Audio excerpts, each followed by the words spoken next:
Hello comic book fans, this is your host Travis Collins, aka Duck Punch, and I'm back for another episode of Duck Punch Comics.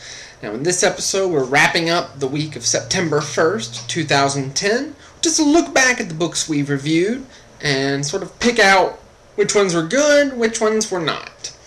Now last week saw really an interesting turn for the comics I normally get.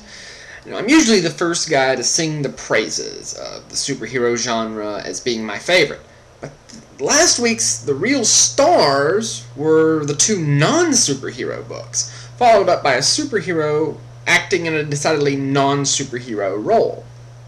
Now from DC, we saw Brightest Day number 9, whose pace makes drying paint look like I got in touch with the Speed Force.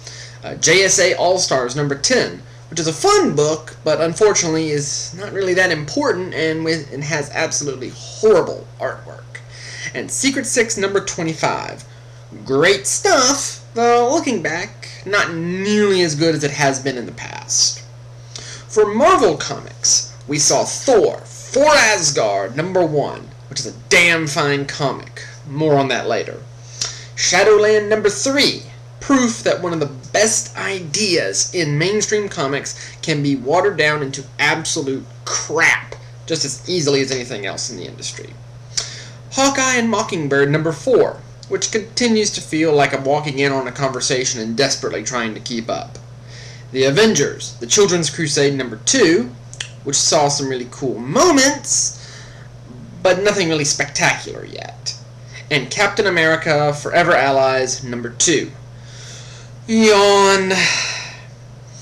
We also looked at Stumptown number 4, which is a fun story with a surprisingly satisfying conclusion.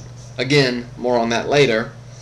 Scarlet number 2, which continues to be both innovative and entertaining. And the third time with the more on that later. Green Hornet number 7, a solid book, if not anything exceedingly special. Green Hornet Annual number 1, meh. Haunt number 9, which entertains in pretty much the same way a Quentin Tarantino movie does. Incorruptible number 9, which is starting to come into its own and out from under its sister series, Irredeemable's Shadow. And The Authority number 26. Good stuff that just keeps on keeping on. So looking back at last week, the naming of the best issue of the week really comes down to 3 books.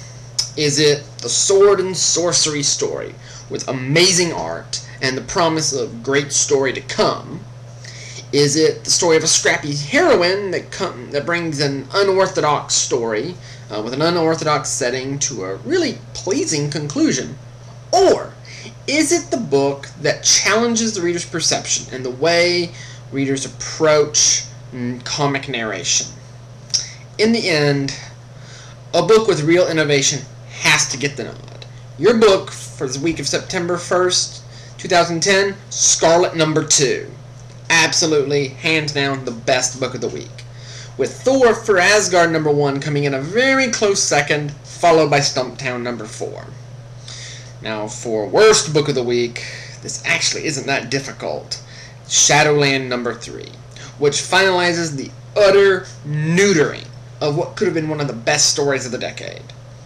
Special mention, however, should be given to Captain America Forever Allies number 2, which successfully made the act of rolling my eyes not adequate any longer to show my lack of pleasure. So there you go, guys. Look back at the week of September 1st, which is now officially in the bag. Now, comics are coming out tomorrow because of the holiday on Monday, so Saturdays might be a little bit late or it might be a little bit skimpy, depending on how much time I've had to actually read. But we should be here tomorrow for our weekly preview show.